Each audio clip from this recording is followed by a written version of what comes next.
आज देवउठनी एकादशी है।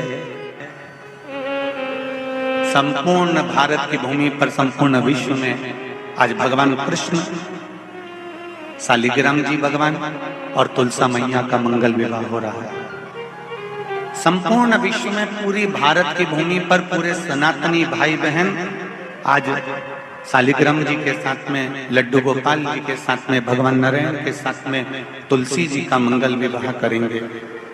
हम भी चाहते हैं कि आप भी मंगल विवाह करें, पर निवेदन है आप भी भीष्म पितामह जैसे आज भगवान से कह देना, भोलेनाथ मैं भी अपनी बुद्धि रूपी बेटी को तुझे समर्पित कर रहा हूं, इस बेटी को तुम ले। कार्तिक महीने में दो वस्त्र की महत्वता होती है, ध्यान लगाना जरा।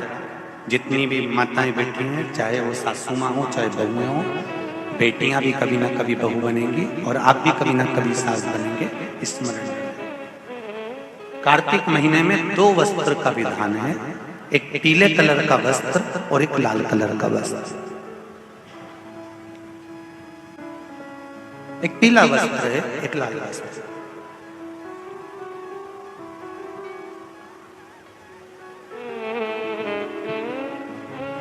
आज देवउठनी एकादशी है। ऐसी कोई माता नहीं होगी जो अपने घर में तुलसी जी का पूजन नहीं करे।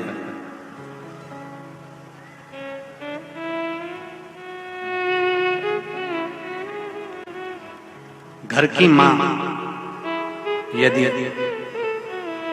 आज देवउठनी एकादशी के दिन लाल वस्त्र, बैकुंठ, वैसे तो पचवीगन का महत्व बताया गया है स्कंद पुराण में, जो 5 दिन पीछे के होते हैं। आंवला नवमी से जो क्रम पचवीगन का चालू होता है, पूर्णिमा तक, बैकुंठ चतुर्दशी के क्रम तक, उसका जो महत्व, इन 5 दिनों की महत्वता वैसे स्कंद पुराण में कही गई है, पर आप समझें उसको। लाल वस्त्र अगर कार्तिक महीने में तुलसा महारानी पर ओढ़ाया जाता है और वही वस्त्र बाद में रख लिया जाता है संभाल कर, तो उस घर में किसी कर्म गति के कारण भी अगर अपशब्द निकल रहे होते हैं तो वो अपशब्द, वो वस्त्र रोक लेता है, वो वस्त्र रोकता है। कौन सा वस्त्र? लाल वस्त्र। पीला वस्त्र इन 5 दिन में अगर तुलसा महारानी को चढ़ाया जाता है और उसको रखा जाता है, तो जिस नारी के गर्भ से संतान नहीं भी हो रही होती है, उसके कक्ष में अगर वो वस्त्र कुछ दिन तक रखा रहता है तो ये निश्चित आती है कि गर्भ ठहरता जरूर है। ये पीले वस्त्र की और लाल वस्त्र की महत्वता कार्तिक महीने में। अब कई माताएं कहती हैं कि हमारे पास में लाल वस्त्र नहीं है, हमारे पास में इतना नहीं है, तो लाल कलर का लच्छा भी तो आता है, नाड़ा। बोलो आता है कि नहीं आता? लाल तुम्हारे घर में सिलाई करने का लाल कलर का धागा तो होगा, होगा ना कि नहीं होगा? लाल कलर का लच्छा तो होगा, नहीं होगा सफेद कलर का धागा तो होगा, उसको कंकु में लाल करना। पर उस वस्त्र की महत्वता को हम समझें। जैसे बांस की पिटारी में, ये तो तुम लोगों की परिभाषा है, आजकल की माताएं तो सुहाग का सामान प्लास्टिक की टोकरी में रख कर देती हैं, पर हमारे यहाँ नहीं लिखा कि प्लास्टिक की डलिया में सुहाग की सामग्री दो। हमारे यहाँ कहा कि जो वंश बढ़ावे, जो वंशकार होते हैं ना, बांस बनाने वाले होते हैं, वंशकार होते हैं, इनको तो तुम्हें रोज धन्यवाद देना चाहिए। जो बांस का टोकरी बनाते हैं, सुपड़ा बनाते हैं, बांस का सामान बनाते हैं। आज भी विवाह में हमारे यहाँ मंडप भी बांस का होता है, सुपड़ा भी बांस का, डलिया भी बांस की। सबसे पहले खलमट्टी अगर आती है, शादी के ब्याह में सबसे पहले मिट्टी आती है तो बांस की टोकरी में आती है। एक नियम है। क्यों? क्योंकि जिसकी शादी में मट्टी, इधर लाते मट्टी, जिसकी शादी में मट्टी बांस की डलिया में आती है, उसको संतान के लिए डॉक्टर को दिखाने की जरूरत नहीं पड़ती। जिसकी शादी की शुरुआत प्लास्टिक की डलिया से होती है, फिर उसको टेस्ट भी करवाना ही पड़ता है।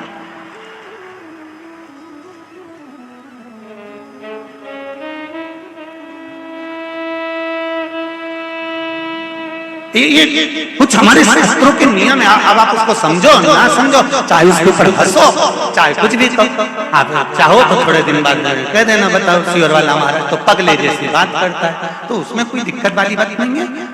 पगले का अवार्ड हमको ही मिलने वाला है, उसमें कोई दिक्कत वाली बात नहीं। पर उसको समझो कि हमारे सनातन धर्म में ये वंशकार, बांस का सामान बनाने वाले, बांस की डलिया बनाने वाले, बांस का सुपड़ा बनाने वाले, सबसे पहले ये वंशकार हुए, फिर खवास नाई ये हुए, फिर चर्मकार हुए, जूता चप्पल बनाने वाले, फिर अन्य जितने जितने हमारे यहाँ, इनको लोग कहते हैं कि इनको हमारे यहाँ से हटा दिया, ऊंची जाति वालों ने इनको पीछे हटा दिया। कोई इनको पीछे हटाने वाला नहीं है, केवल तुम्हारी बुद्धि से लोग तुमको भ्रष्ट कर रहे हैं कि हमको नीचा दिखा रहे हैं, हमको ऊंचा दिखा रहे हैं। किसी जात में, किसी समाज में ये नहीं कहा गया कि इनको नीचा दिखाना। प्रत्येक समाज में, चाहे ब्राह्मण के घर की शादी हो, चाहे क्षत्रिय के घर की शादी हो, चाहे वैश्य के घर की शादी हो, सबसे पहले वंशकार की डलिया आती है, वंशकार आता है। सबसे पहले हमारे यहाँ अगर पादुका बनाई जाती है तो सबसे पहले चर्मकार आता है, सबसे पहले हमारे यहाँ खवास आता है। पहले इनको लाकर बिठाया जाता है।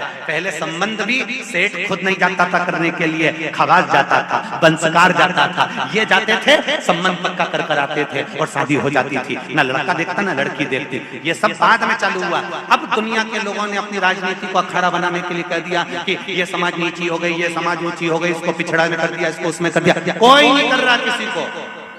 भगवान की ये पोथी रखी है शिव महापुराण की, जिस पे रखी है, इसके 4 पाए, 1 2 3 और ये 4, ब्राह्मण क्षत्रिय वैश्य शूद्र, ये 4 पाए पर मेरी शिव महापुराण की पोथी रखी हुई है। कोई साधारण है? एक पाया भी अगर इसमें से हट गया तो 3 पाए में से पोथी नीचे गिर जाएगी। उसी तरह हमारे यहाँ का ये धर्म बनाया, ये सनातन धर्म जो बनाया है, ये वर्ण का जो आनंद बनाया है, ये कोई साधारण नहीं है। ये सब एक है, एक है। ब्राह्मण हो, क्षत्रिय हो, वैश्य हो, शूद्र हो, सब एक। ये विभाजन तो आज के लोगों ने कर दिया कि थोड़ा सा अपना फायदा देखने के लिए, अपना। ये महिला मंडल कथा करा रही है, नागेश्वर महिला मंडल कथा करा रही है। वहाँ भोजन भंडारा चल रहा है। भोजन भंडारा कराते समय वहां पर माइक पे रोज सुबह 5 बजे से भैया चिल्ला चिल्ला कर नाश्ता कराते हैं, भोजन कराते हैं। मैंने अभी तक तो माइक पे नहीं सुना कि कोई ब्राह्मण हो तो ही भोजन करना, कि वैश्य हो तो ही भोजन करना, तो क्षत्रिय हो तो वही भोजन करना, कि शूद्र हो तो वही भोजन करना। जब मेरे नागेश्वर भगवान के भंडारे में देवी जी का भंडारा होता है, गणेश जी का भंडारा होता है, शिव जी का भंडारा होता है, यहाँ भेद नहीं होता, तो दुनिया में लोग अपनी बुद्धि में भेद क्यों कर रहे हैं? कौन ने कहा तुमको भेद? ये कुछ नहीं, केवल अपने पद को निश्चित करना है, अपना बैंक भरना। इसलिए फूट डालो, मालूम है आपको, फूट डालो, शासन करो। ये दुनिया के लोग।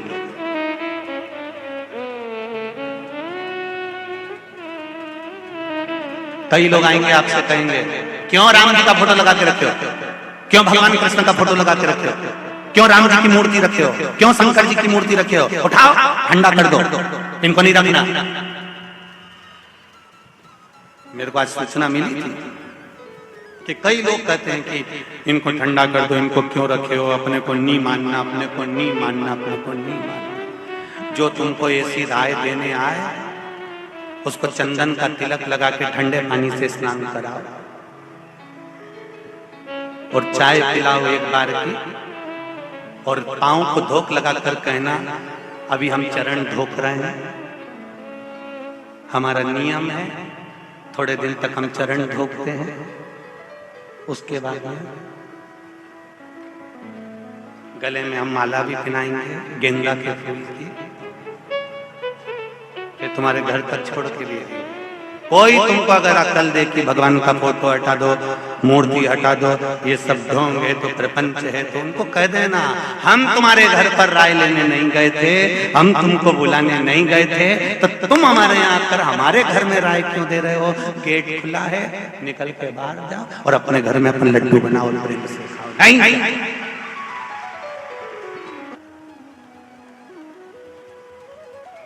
जैसे एकादशी के व्रत का फल,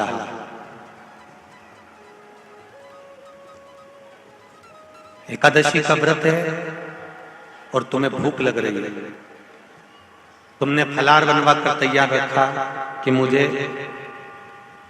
9 बजे प्रसाद लेना है या 10 बजे लेना है, 11 बजे लेना है या 12 बजे लेना है, और 12 बजे अगर वो फलाहार तुम्हारे सामने नहीं आया और बज गई 1, 1:30, 2 बजे फलाहार सामने आया और आपने ग्रहण किया, तो उसमें आपको क्रोध नहीं आना चाहिए, उसमें भगवान को धन्यवाद देना। उसका कारण क्या होता है? तुमने समय लिया कि मुझे 12 बजे फलाहार करना है या 11 बजे फलाहार करना है, और किसी कार्य में तुम लग गए, किसी कार्य में तुम लगे, और लगने के बाद वो फलाहार आधे घंटे बाद 1 घंटे बाद तुम्हें प्राप्त हुआ, तो भगवान को धन्यवाद देना। क्यों? जिस समय आपको फलाहार ग्रहण करना था उस समय पर 1 जन्म के पाप कटते हैं, जिस समय पर हम समय के अनुकूल फलाहार करते हैं।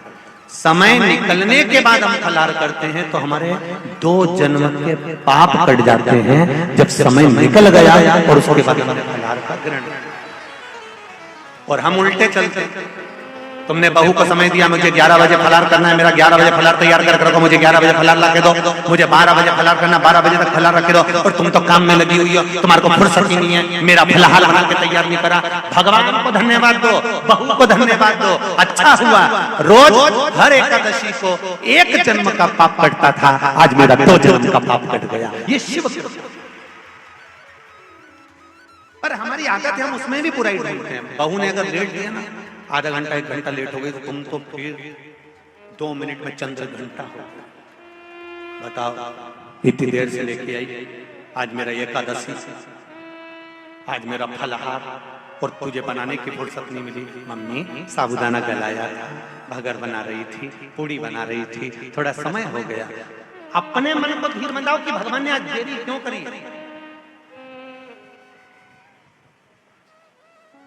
वही फलाहार किसी कारण से और लेट हो गए, दोपहर में 3 बजे के बाद हुआ, और लेट, या मान लो किसी कारण से दिन भर भूखी रह गई, कारण से, जानबूझ के नहीं तो तुम बहुत चतुर बैठी हो रही। और वाला महाराज बोला था कि इतनी बजे के बाद करोगे तो इतना पाप कटेगा, इतनी बजे कटोगे। ये तो जानबूझ के नहीं, तो कोई क्रम से है, अचानक।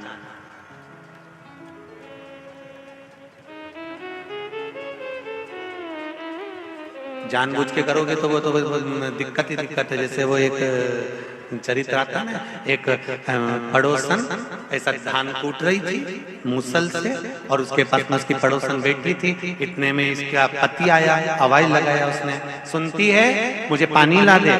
इसने जो धान का मूसल था ऊपर छोड़ा और पानी देने चली गई। पड़ोसन को बड़ा आश्चर्य हुआ, मूसल हवा में टंगा, हवा में मूसल टंगा।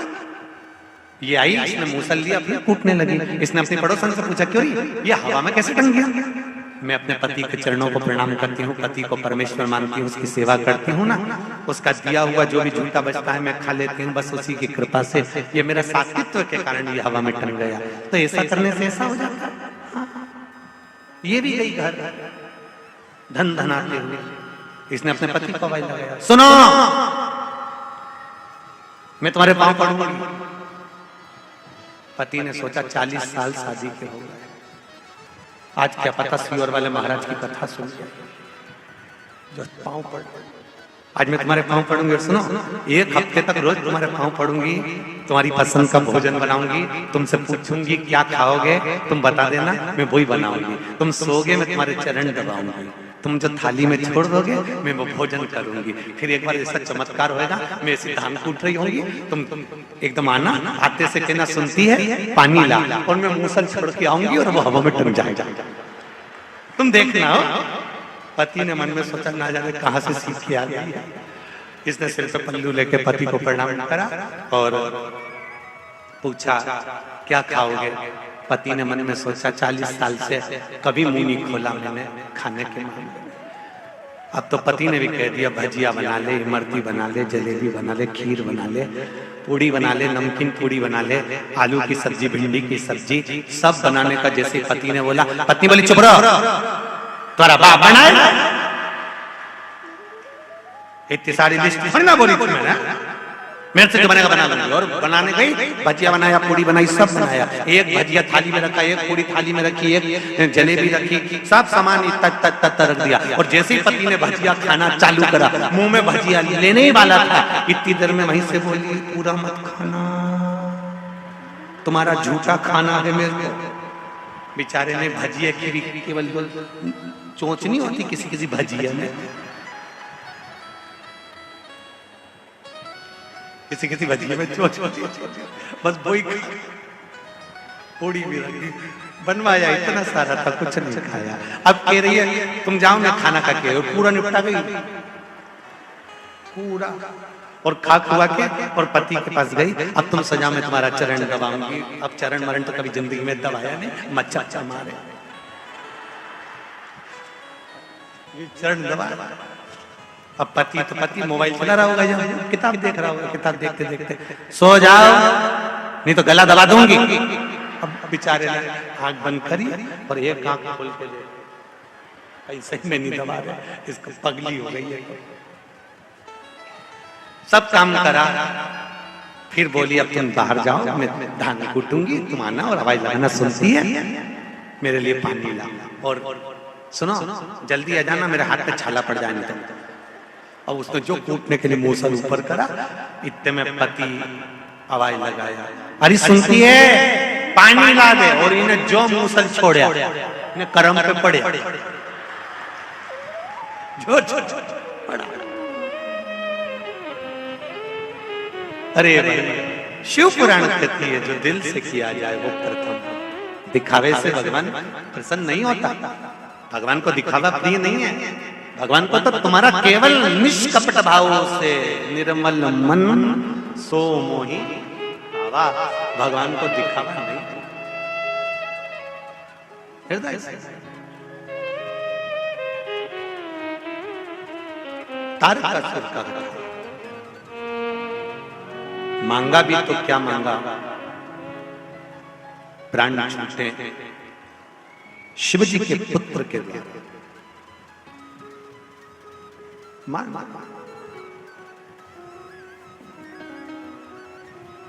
दिया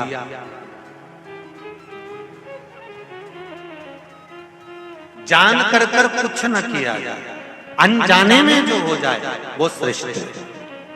भोजन का समय निकल गया, फलहार का समय निकल गया, एकादशी के दिन एक जन्म का पाप कटा, समय के बाद पाया 2 जन्म का पाप कटा। मान लो शाम तक फलहार नहीं मिला, रात हो गई, तब फलहार ग्रहण करने बैठी है। मान लो किसी कारण से लेट होती चली गई तो पाप भी कटता चले गया, किसी कारण से तो फिर जानकर कर नहीं, कारणवश रात हो गई, फलहार मिल गया, समझ लेना कहीं 7 जन्म का पाप होगा, कट गया 7 जन्म। पर निवेदन केवल इतना है कि उसमें आप मूल चीज एक ही बात कहती है पुराण की, इसमें हमने अच्छा देखा। कई लोगों की आदत होती है थोड़ा सा फलहार आने में देरी हो गई, क्रोध आ गया, क्रोध आ गया तो तुम्हारा व्रत बेकार हो गया। समय की अवस्था में फलहार नहीं मिला, क्रोध आ गया, तुम्हारा व्रत खंडित हो गया। जिस दिन तुम्हारा व्रत हो उस दिन आपके मुख से अपशब्द ना निकले। एक सुंदर चरित्र आता है, आप लोगों ने श्रवण किया होगा, वैकुंठ चतुर्दशी का एक भाव बड़ा सुंदर आता है कि किसी गांव में एक साहूकार रहता था, एक सेठ रहता था, सेठ के एक बेटा एक बहू थी।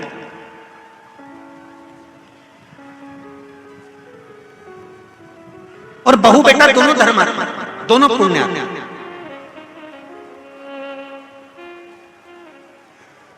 बहू भी धर्मात्मा है और बेटा भी धर्मात्मा। दरवाजे पर कोई आए भूखा ना जाए, दरवाजे पर कोई आया पानी पीकर जाना।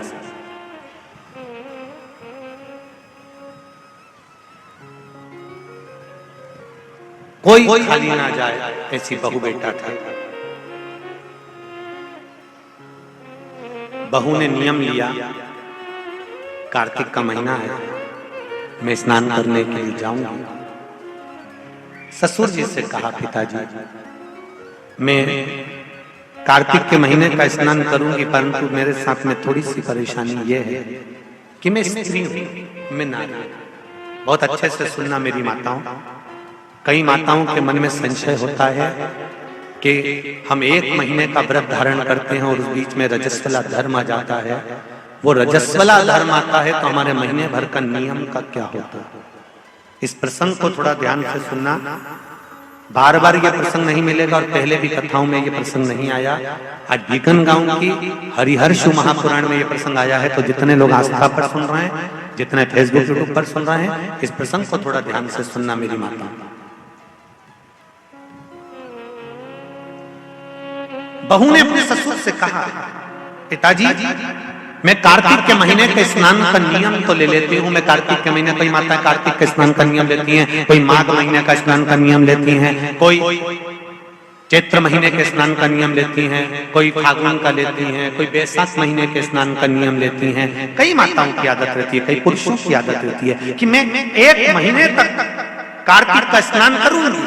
पर वो कार्तिक के स्नान में कुछ दिन ऐसे आ जाते हैं कि उसमें रजस्वला धर्म आ जाता है। अब वो रजो धर्म आ गया, रजस्वला धर्म आ गया, तो उस बीच में उसका नियम पूरा हुआ कि नहीं? उस बीच में वो 5-7 दिन जो स्नान के लिए नहीं गई, पूजन नहीं करी, तुलसी को जल नहीं चढ़ाया, शालिग्राम जी का पूजन या ठाकुर जी का श्रृंगार नहीं कर पाई, तुलसा महारानी का गीत नहीं गा पाई, तुलसी जी का दीप नहीं लगा पाई, तो उसको कार्तिक के महीने का, क्योंकि ये रजस्वला धर्म तो प्रत्येक महीने आना, नारी के लिए रजो धर्म तो हर महीने प्राप्त होना, तो हर महीने अगर रजो धर्म आना है तो कार्तिक महीने का फिर नियम पूरा कैसे हुआ? फिर नारी का नियम कैसे पूरा होगा? फिर नारी तो फिर नियम टूट गया, नियम टूट गया तो उसको कोई फल नहीं मिला। तो बहू ने अपने ससुर से कहा, एक साहूकार से, साहूकार की बहू ने कहा, ससुर जी मेरे मन के संशय को मिटा दो, मैं कार्तिक का स्नान करना चाहती हूँ और उस कार्तिक के स्नान में सबसे बड़ी अगर विघ्नता आती है तो मेरे 7 दिन 5 दिन जो रजो धर्म के जाएंगे, वो रजो धर्म में मेरा नियम टूट जाएगा। उस नियम को पूरा कैसे किया जाए?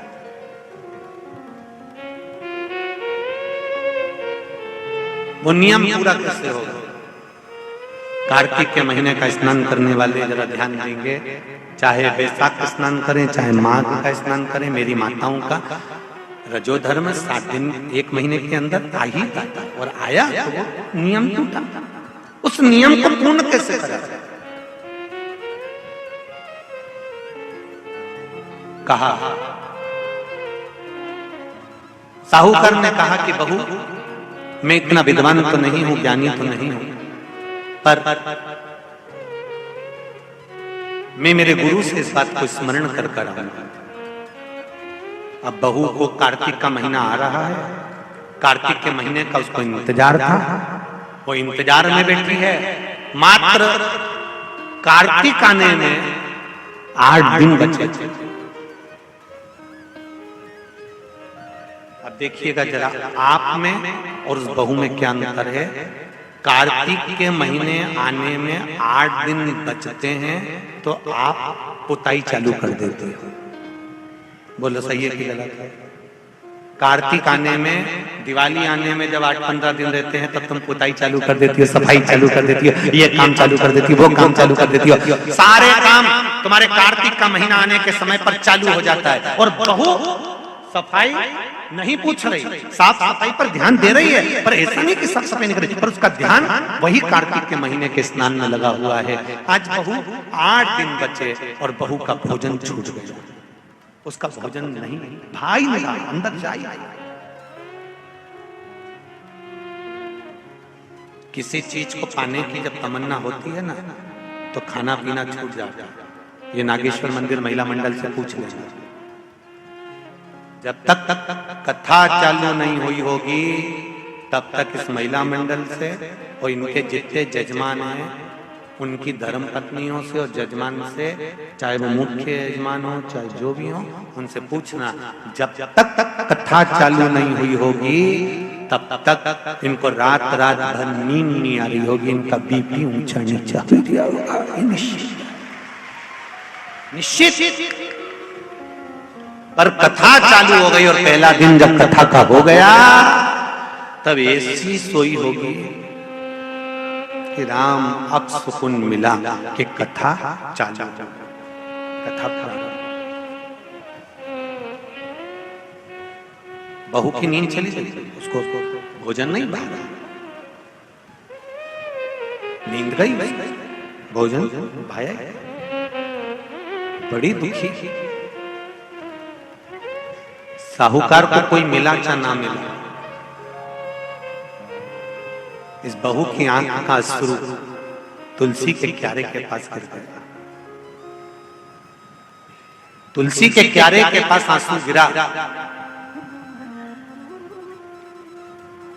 अश्रु गिरा। एक बात बहुत ध्यान देना, मेरी एक निवेदन करना चाहूंगा इस व्यासपीठ से। शादी की जल्दबाजी में दो जगह पर दिया लगाना कभी नहीं भूलना चाहिए। शादी की जल्दबाजी में दो जगह पर दिया लगाना कभी नहीं भूलना चाहिए।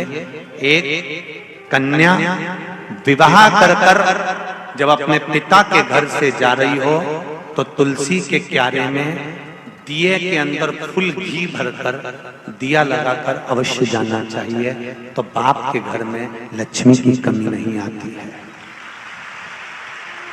दूसरा दीप, लड़की डोली में बैठकर, गाड़ी में बैठकर जब ससुराल में पहुंचे, ससुराल की दहली में जब वो पांव रखे अंदर घर में, घर के अंदर सबसे पहले तुलसी के क्यारे के पास बहू को ले जाना चाहिए और मिट्टी का दिया पूरा घी से भरा हो और वहां पर दीप बहू के हाथ से लगवाना चाहिए। उसका कारण होता है ससुर के घर में कभी संपदा की कमी नहीं आती। ये दो जगह घृत भरे हुए दीप की महत्वता कही गई। और हम इतने विचित्र हैं कि महिला संगीत के चक्कर में, माता पूजन के चक्कर में, सारे फंक्शन के चक्कर में, मेहंदी और हल्दी के चक्कर में हम जब घर के भगवान को ही भूल जाते हैं तो दिया कौन याद करेगा? बोलो सही है कि गलत है? घर के भगवान को भूल जाते हैं महिला संगीत के चक्कर में। हम थोड़ा सा घर के चक्कर में भगवान को भूल जाते हैं कि हमारे यहाँ मेहंदी हो रही है, हमने भगवान को बिठाया मेहंदी में। हमारे यहाँ हल्दी का कार्यक्रम हो रहा है, भगवान को बिठाया हल्दी के कार्यक्रम। महिला संगीत में भगवान का सोफा लगाया तुमने, एक सिंहासन रखा भगवान का, तुम सब तो बैठे थे, भगवान के लिए भी एक जगह रखो कि भगवान मेरे घर का यहाँ बैठेगा, वो देखेगा, उसको बिठाओ। नहीं, तो हम दिया कहाँ याद रखते, पर नियम बना दो।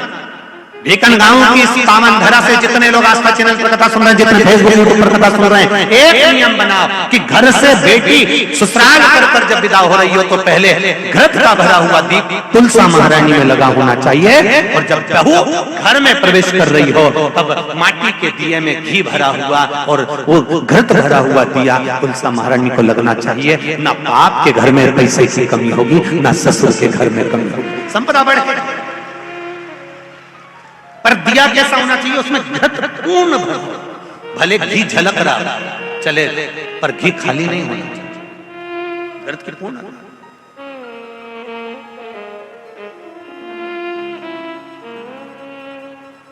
महाराज अब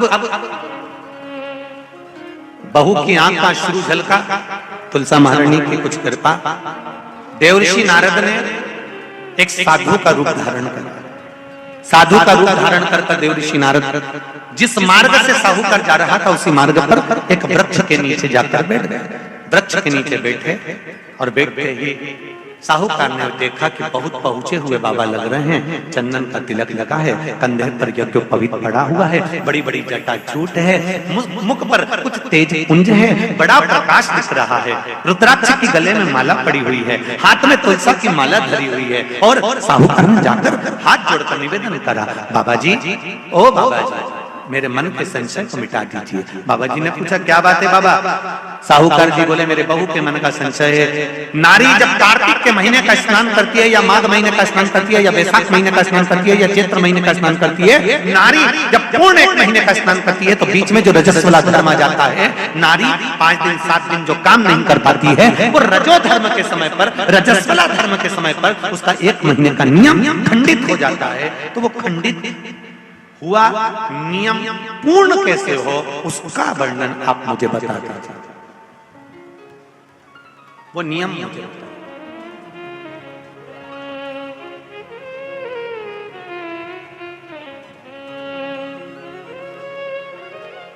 संत के रूप में बैठे हुए देवऋषि नारद, श्रीमन नारायण, श्रीमन श्रीमन नारायण, 7 बार देवऋषि नारद ने नारायण नारायण नारायण नारायण कहा। कहने पर देवऋषि नारद ने बोला, सुनो साहूकार जी, सुबह के समय पर जब आपकी बहू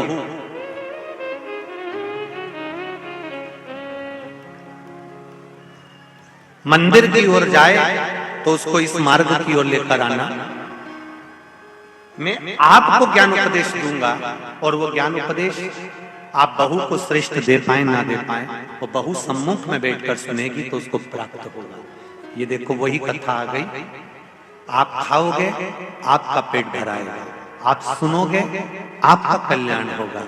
बेटों बेटियों को लेकर आओ, बहुओं को लेकर आओ, बच्चों को लेकर आओ, उनके सुनने से उनका लाभ, उनका लाभ।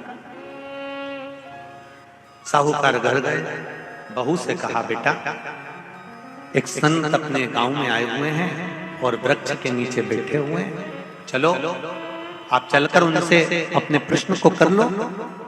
बहू ने भगवान का नाम लिया, स्मरण करती हुई बहू पहुंची और बहू ने जाकर तुरंत हाथ जोड़कर निवेदन किया, बाबा जी 1 महीने तक नारी कार्तिक का स्नान करती है, 1 महीने तक नारी माघ का स्नान करती है, 1 महीने तक नारी वैशाख का स्नान करती है, 1 महीने तक नारी चैत्र का स्नान करती है, बीच में अधिक मास का स्नान करती है। उस बीच में नारी का जो रजो धर्म आ जाता है, रजस्वला धर्म आ जाता है, उस समय पर नारी का जो करा हुआ व्रत है 1 महीने का, वो खंडित हो जाता है। उस व्रत की पूर्णता कैसे मानी जाए? तो उस समय पर देवऋषि नारद जो संत के वेश में थे, उन्होंने कहा कि बहू एक काम करो पुत्री, कार्तिक महीने के पीछे के जो 5 दिन 7 दिन पचवीगन के होते हैं, अगर नारी का रजस्वला धर्म बीच में आ जाता है तो पीछे के 5-7 दिन में से अगर एक दिन भी नारी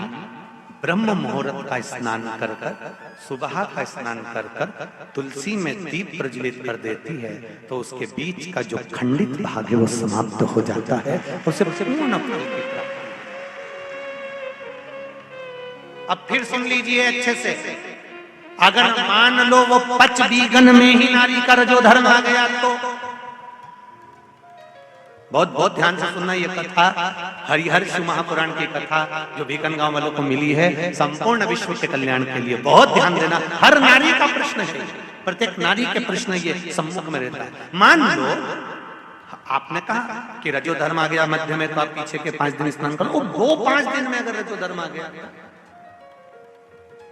फिर शिव महापुराण की कथा कहती है, घर में रहने वाली कोई कुंवारी कन्या, घर में रहने वाला कोई पुत्र, घर में रहने वाला पति, घर में रहने वाली सास, घर में रहने वाली कोई सौभाग्यवती नारी, जेठानी, ननन, देवरानी, या घर में रहने वाला कोई पुरुष अगर बाहर स्नान करने नहीं भी जा सकता, ब्रह्म मुहूर्त में प्रातः के समय पर यदि तुलसी में एक दीप और एक संध्या के समय पर दीप लगा देता है तो भी नारी का नियम पूर्ण हो जाता है। वो नियम खंडित नहीं, वो नियम खंडित। क्या 5 दिन के स्नान का फल है?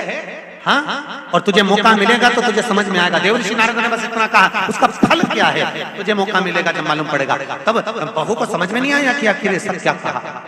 देवऋषि नारद कहकर चले गए। साहूकार की बहू रोज प्रातः का कार्तिक का स्नान करने लगी। कार्तिक का स्नान रोज बहू करती, रोज ब्रह्म मुहूर्त में स्नान कर कर आती। बहू को नहीं मालूम कि नगर के राजा का लड़का युवराज अपनी पत्नी के साथ स्नान करने आता है। राजा और रानी भी स्नान करने आते हैं, युवराज अपनी धर्मपत्नी के साथ स्नान करने आता है। आज युवराज को बड़ा बुरा लगा। युवराज ने देखा कि मैं घाट पर नहाने के लिए आता हूं, पर यह घाट गीला कैसे हो जाता है? मतलब मेरे स्नान के पहले कोई स्नान कर रहा है, मेरे स्नान के पहले कोई स्नान कर रहा है, मुझे ऐसा लगता है जरूर कोई ना कोई आता है। युवराज ने, राजा ने अपने नगर के सैनिकों से बोला, पता लगाओ कि सुबह स्नान करने कौन आता है। सैनिक लगते उससे पहले ही साहूकार की बहू स्नान कर कर चली जाती, दिखाई नहीं दिया, समझ नहीं आया। आखिरी के 7 दिन बचे थे, 8 दिन बचे थे। राजा के दूत ने फिर युवराज ने कहा, मुझे पता लगा कर बताओ फिर मेरे स्नान के पहले कौन स्नान करता है, घाट को गीला कौन कर देता है। क्रोध में आकर कहा, मालूम नहीं पड़ पाया। एक दिन रानी को, इस साहूकार की बहू को मालूम पड़ा कि युवराज मेरा पता कर रहा है, मेरा पीछा कर रहा है। तो बहू ने तुरंत सुबह जल्दी स्नान करा और भागी। भागते समय उसके गले की माला और पांव की एक मोजड़ी छूट गई। माला और मोजड़ी छूट गई। माला मोजड़ी छूटी, चली।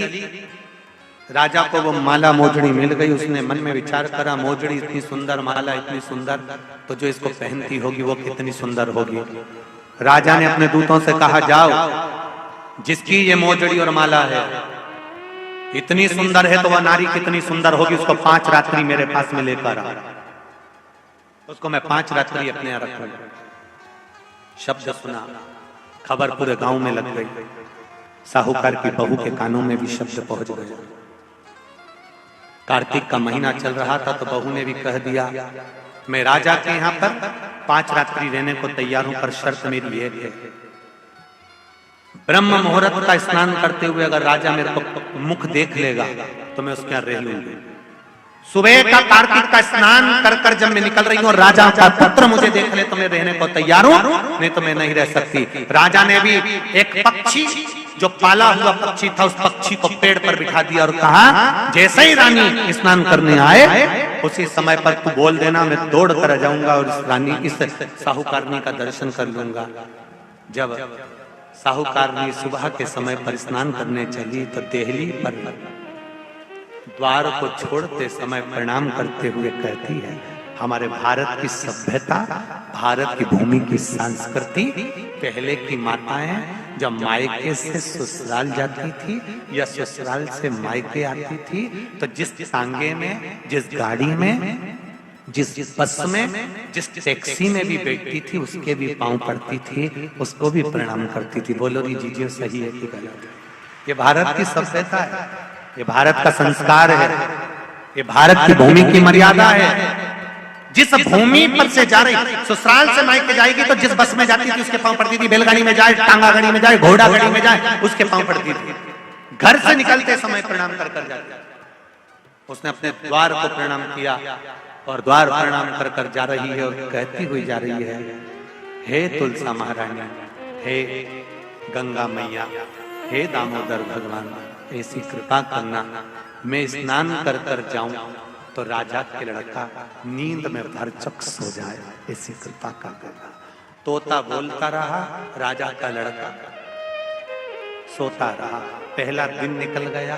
दूसरे दिन राजा के लड़के के मन में प्रश्न आया कि मेरे तोते से पूछो, क्यों रे तोता, क्या वो साहूकार की बहू नहीं आई थी? आई थी, स्नान करके गई, तो मैं जग नहीं पाया। उसने विचार करा, कुछ ऐसा काम करता हूं, पुड़िया में लेकर बैठ गया मिर्ची, रात्रि को डाल ली आंख में, रात भर नींद नहीं आएगी। साहूकारनी फिर चली, द्वार को छोड़कर प्रणाम करा, दरवाजे को प्रणाम कर कर, द्वार को पूजन कर कर, जब प्रणाम कर कर चली तो निवेदन कर कर चली, हे द्वार देवता, राजा के लड़के को सुला देना। ये स्कंद पुराण की बात शिव महापुराण में भी लिखी गई। पशुपति व्रत में एक नियम है, जब मंदिर में दिया लगाकर जाते हो तो घर के दरवाजे के राइट सीधे हाथ पर दिया लगाते हो। बोलो सही है? सीधे हाथ पे दिया लगाने का महत्व क्यों है? क्योंकि हम मंदिर से चलकर जब आते हैं, अपने घर के सीधे हाथ की ओर जब दिया लगाते हैं तो भगवान से निवेदन करते हैं कि मेरा ये द्वार है और आपके भरोसे पर है, आपको संभालना। एक पत्र आया है, उसको देखिए।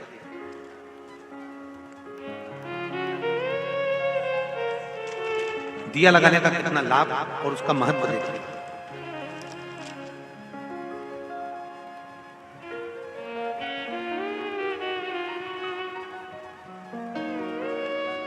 मेरा नाम सरला सेठिया है, मैं मध्य प्रदेश में खेतिया से आई हूँ। कहीं बैठी हूँ तो हाथ हिलाइए,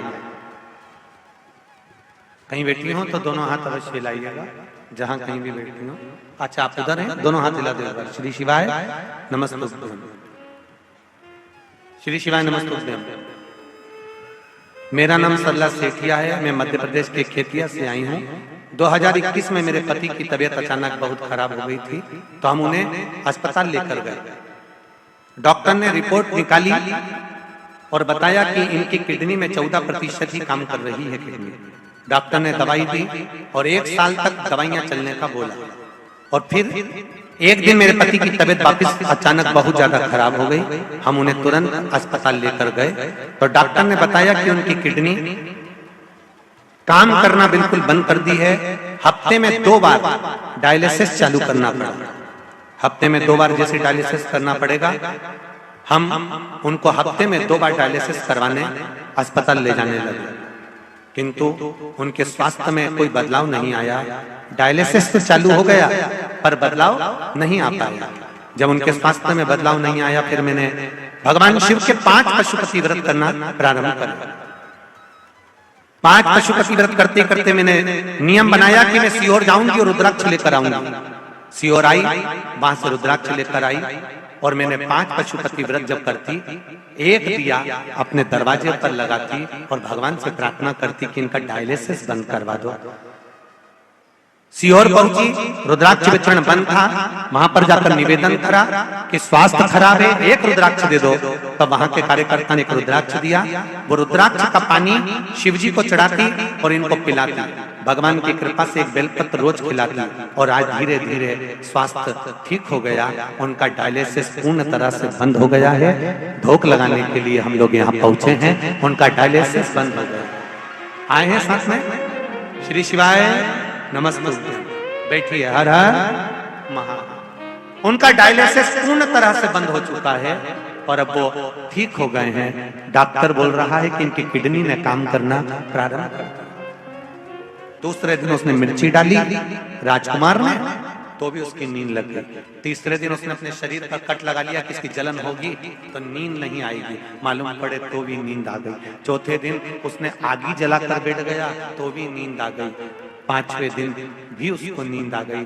5 दिन तक उस साहूकारनी का मुख नहीं दिखा। राजकुमार घर चले गया, गुस्से में लाल हो गया, शरीर में एक रोग हो गया, शरीर कोड़ी हो गया, टपकने लगा, खाल गलकर गिरने लगी। राजा को चिंता लग गई, मेरा इकलौता लड़का और उसकी शरीर की काया बिगड़ गई, उसकी काया समाप्त।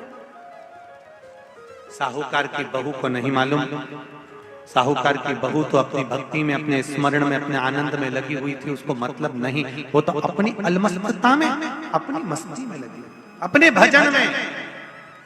5 दिन जो मिले हैं भगवान की भक्ति के, उसमें डूबी हुई है, उसे कोई मतलब लगी हुई।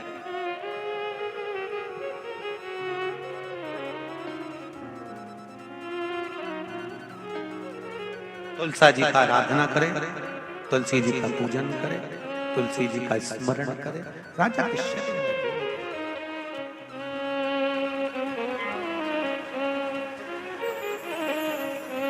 अरे धीरे धीरे चलो सखी, धीरे धीरे चलो सखी, तुलसा का मंदिर देखेंगे। धीरे धीरे चलो सखी, तुलसा का मंदिर देखेंगे। धीरे धीरे चलो सखी, तुलसा का मंदिर देखेंगे। धीरे धीरे चलो सखी। आज देवउठनी एकादशी, दोनों हाथों से बड़े प्रेम के साथ तुलसी जी का भजन करिए। तुलसा का मंदिर देखेंगे, तुलसा का मंदिर देखेंगे, तुलसा का मंदिर, तुलसा का मंदिर देखेंगे, तुलसा का मंदिर देखेंगे, तुलसा का मंदिर देखेंगे, तुलसा का मंदिर बैठे हैं, तुलसा का मंदिर बैठे हैं। ओ धीरे धीरे चलो सखी, धीरे धीरे चलो सखी, तुलसा का मंदिर देखेंगे, धीरे धीरे चलो सखी, तुलसा का मंदिर बैठे हैं। ओ धीरे धीरे चलो सखी, तुलसा का मंदिर देखेंगे, धीरे धीरे चलो सखी, तुलसा का मंदिर बैठे हैं। ओ मेरी तुलसा किसने तेरा मंदिर बनाया है, ओ मेरी तुलसा, मंदिर बनाया है, ओ मेरी तुलसा किसने तेरा मंदिर बनाया है, ओ मेरी तुलसा, तेरा मंदिर बनाया है। ओ किसने तेरे मंदिर में जोत जलाई है, किसने तेरे मंदिर में ज्योत जगाई है। धीरे धीरे चलो सखी, तुलसा का मंदिर देखेंगे, धीरे धीरे चलो सखी, तुलसा का मंदिर देखेंगे, तुलसा का मंदिर देखेंगे, तुलसा का मंदिर देखेंगे, तुलसा का मंदिर बैठे हैं, तुलसा का मंदिर बैठे हैं। अरे धीरे धीरे चलो सखी, तुलसा का मंदिर देखेंगे, धीरे धीरे चलो सखी, तुलसा का मंदिर देखेंगे। आओ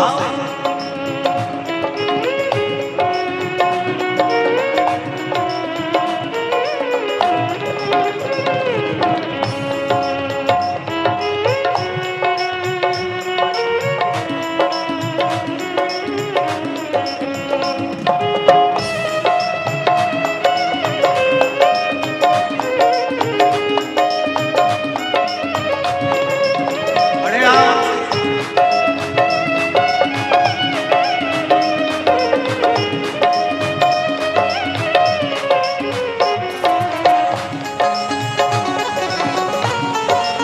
हरि बोल, बोल तुलसा महारानी की जय हो।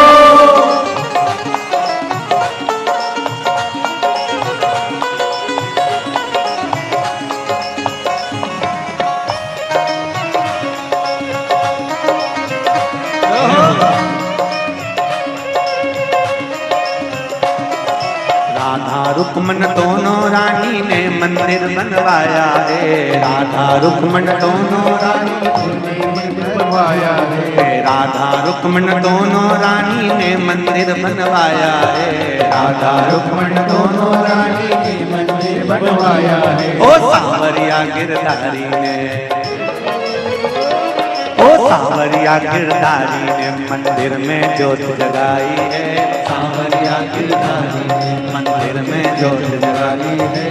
धीरे धीरे चलो सखी, तुलसा का मंदिर देखेंगे, धीरे धीरे चलो सखी, तुलसा का मंदिर देखेंगे। ओ धीरे धीरे चलो सखी, तुलसा का मंदिर देखेंगे, धीरे धीरे चलो सखी, तुलसा का मंदिर देखेंगे। तुलसा का मंदिर देखेंगे, तुलसा का मंदिर देखेंगे, तुलसा तुलसा का मंदिर देखेंगे, तुलसा का मंदिर देखेंगे। अरे धीरे धीरे चलो सखी, तुलसा का मंदिर देखेंगे, धीरे धीरे चलो सखी, तुलसा का मंदिर देखेंगे। धीरे धीरे चलो सखी, तुलसा का मंदिर देखेंगे, धीरे धीरे चलो सखी, तुलसा का मंदिर देखेंगे। ओ मेरी तुलसा किसने तेरा मंदिर लिपाया है, ओ मेरी तुलसा किसने तेरा, मंदिर लिपाया है, ओ मेरी तुलसा किसने तेरा मंदिर लिपाया है, ओ मेरी तुलसा किसने तेरा मंदिर लिपाया है। ओ किसने तेरे मंदिर में कलश सजाया है, किसने तेरे मंदिर में कलश सजाया है। धीरे धीरे चलो सखी, तुलसा का मंदिर देखेंगे, धीरे धीरे चलो सखी, तुलसा का मंदिर देखेंगे। हरि बोल,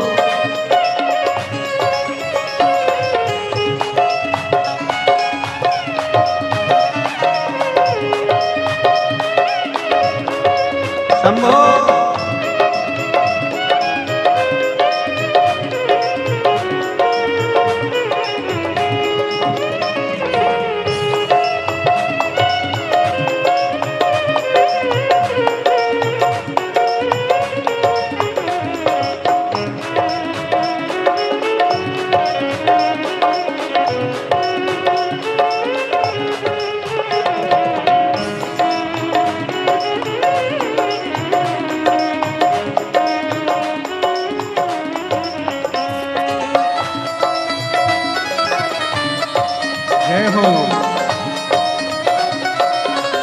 बोले तुलसा महारानी की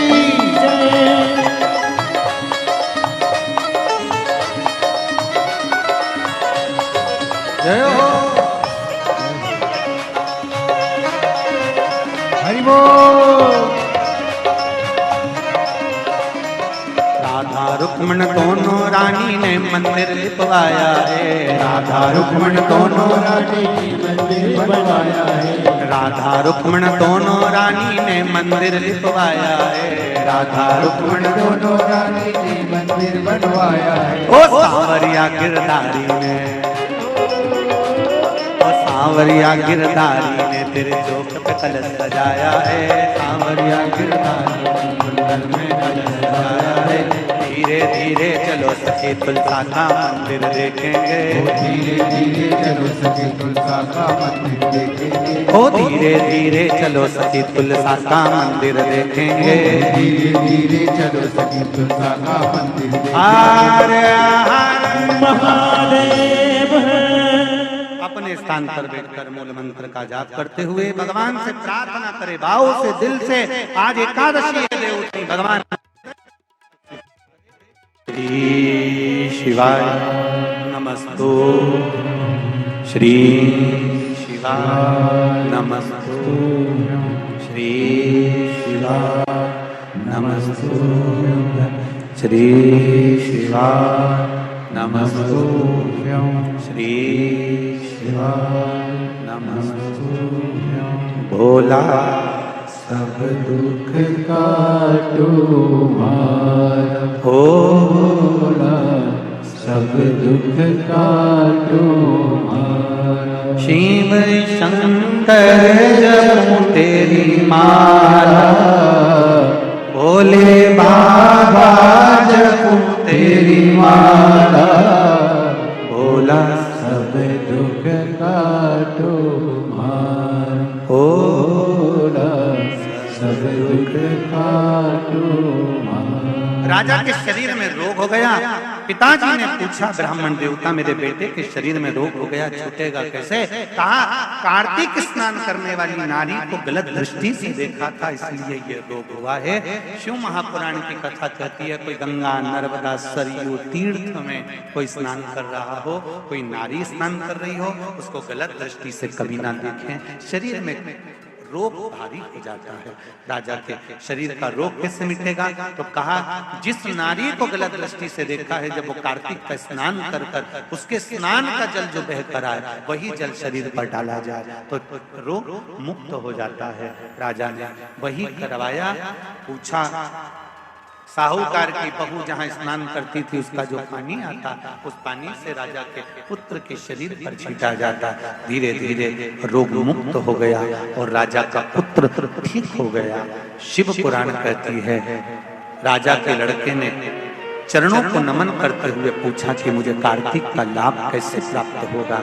कहा पूरे कार्तिक के महीने में अगर स्नान न कर पाओ तो बैकुंठ चतुर्दशी का दिन, एक बैकुंठ चतुर्दशी का अगर स्नान कोई भूल से भी आनंद के साथ में, भगवान की भक्ति के साथ, और आप लोगों को तो बहुत बहुत साधु बनता है। हरिहर मिलन का दर्शन हमारा भी नियम है। बैकुंठ चतुर्दशी के दिन हमारे शालिग्राम भगवान और ठाकुर जी का हरिहर मिलन करवाते हैं। बैकुंठ चतुर्दशी के दिन हम भी पूरा प्रयास करेंगे अंदर मिलन कराने की जगह जितने भी भक्त यहाँ पर रात्रि के समय पर रहेंगे उनको हरिहर मिलन का दर्शन हो जाए। प्रयास करेंगे हरिहर मिलन उस दिन कराया। शालिग्राम भगवान की तुलसा भोलेनाथ जी पर चढ़ती है और भोलेनाथ जी के बेलपत्र शालिग्राम भगवान पर चढ़ती है। वो तुलसा और बेलपत्र को शहद की शीशी में रखा जाता है। जो बच्चा विद्वत्ता से या बुद्धि से कमजोर होता है उसको चटाया है। यहाँ तक गलत व्यसन में डूबे हुए व्यक्ति को भी अगर वो चटाया जाए तो उससे उसको व्यसन छूट जाता है। उस बैकुंठ चतुर्दशी का काशी में तो देव दिवाली मनाते हैं, हमारे उज्जैन में तो हरिहर मिलन ऐसा होता है जितनी आतिशबाजी दिवाली पर नहीं होती उतनी आतिशबाजी उज्जैन में जब महाकाल बाबा गोपाल जी से मिलने जाते हैं तो उस दिन छूट जाती है। ये हरिहर मिलन शिव का मिलन। वैकुंठ चतुर्दशी का स्नान का आनंद सुख बताया है, भाव से वर्णित किया। शिव कोई कहता है कि भगवान शिव को रिझाने के लिए प्रदोष का दिन होना चाहिए या सोमवार का दिन होना चाहिए या शिवरात्रि का दिन होना चाहिए।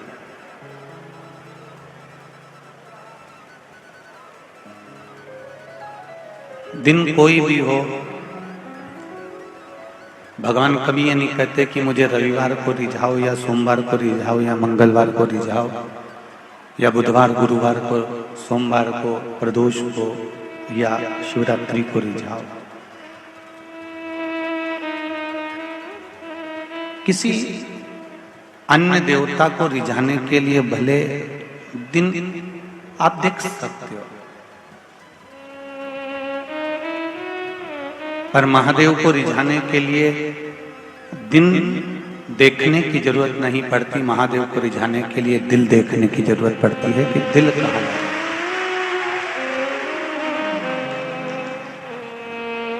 यदि आपका हृदय, आपका चित्त, आपका मन भगवान में लगा हुआ है तो फिर आपको दिन देखने की जरूरत नहीं पड़ेगी कि मैं भगवान को कौन से दिन रिझाऊंगा।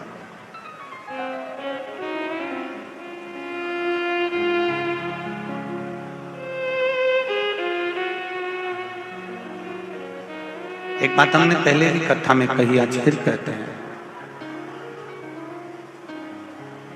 अगर ये दिल, ये हृदय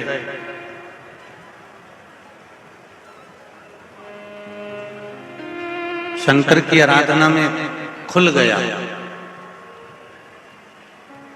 अगर ये दिल, अगर ये हृदय शिव आराधना में, शिव महापुराण में खुल गया, तो ये निश्चित है फिर ये दिल हॉस्पिटल में खुलने की जरूरत नहीं पड़ेगी, ये खुल चुका। इस हृदय को परमात्मा की शरणागति में, परमात्मा के चरणों में जो एक बार लगा देता है, एक बार रमा देता है, फिर इसको भटकना नहीं पड़ता।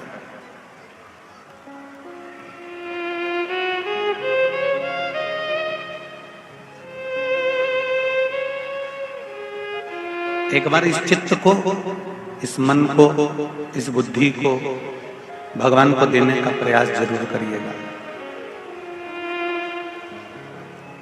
जब भीष्म पितामह बाणों की सैया पर पड़े थे तो भगवान कृष्ण ने कई बार भीष्म पितामह के पास जाकर कहा कि पितामह, क्यों बाणों की सैया पर पड़े हुए हो, इतने दिन हो गए तुमको पड़े पड़े, तुम्हारा शरीर छन्नी हो गया है, पूरा शरीर बेकार होता चला जा रहा है।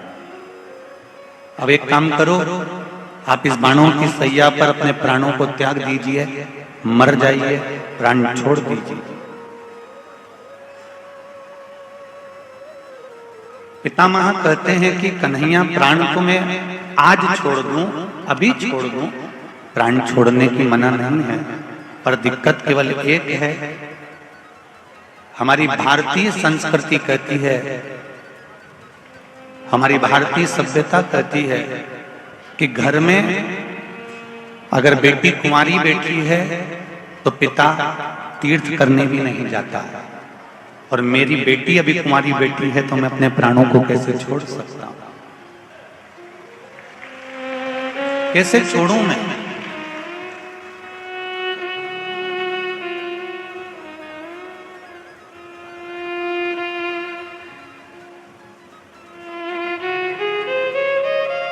कितना सुंदर कहा भीष्म पितामह ने, सुनो कृष्ण,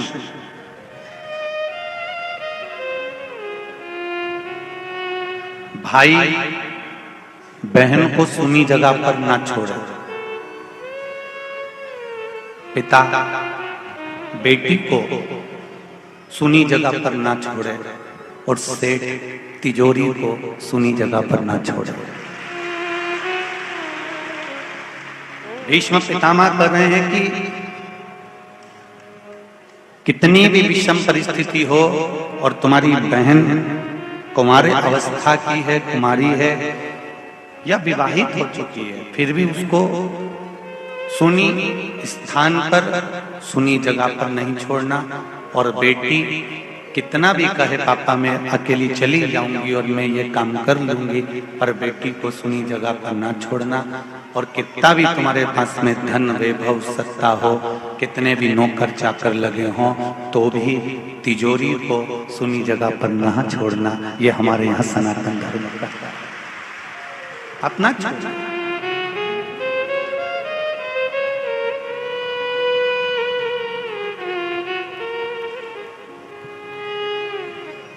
बहन की रक्षा करना भाई का कर्तव्य है, बेटी का कन्यादान करना बाप का कर्तव्य है।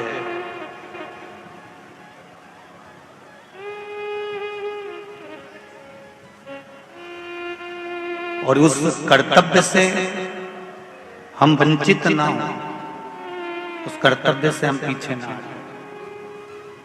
भगवान कृष्ण ने फिर कहा, पितामह आखिर कब तक बाणों की सैया पर पड़े रहोगे और अपने प्राणों को अब हर लीजिए, अब अपने प्राण छोड़ दीजिए। मेरी बेटी का विवाह हो जाए, मैं प्राण छोड़ दूंगा। आपकी बेटी है कहां? पूरी हस्तिनापुर में बात फैल गई कि भीष्म पितामह की भी कोई लड़की है और भीष्म पितामह की भी जरूर शादी हुई है। भले ने गुप्त रूप से शादी करी होगी, पर शादी हुई।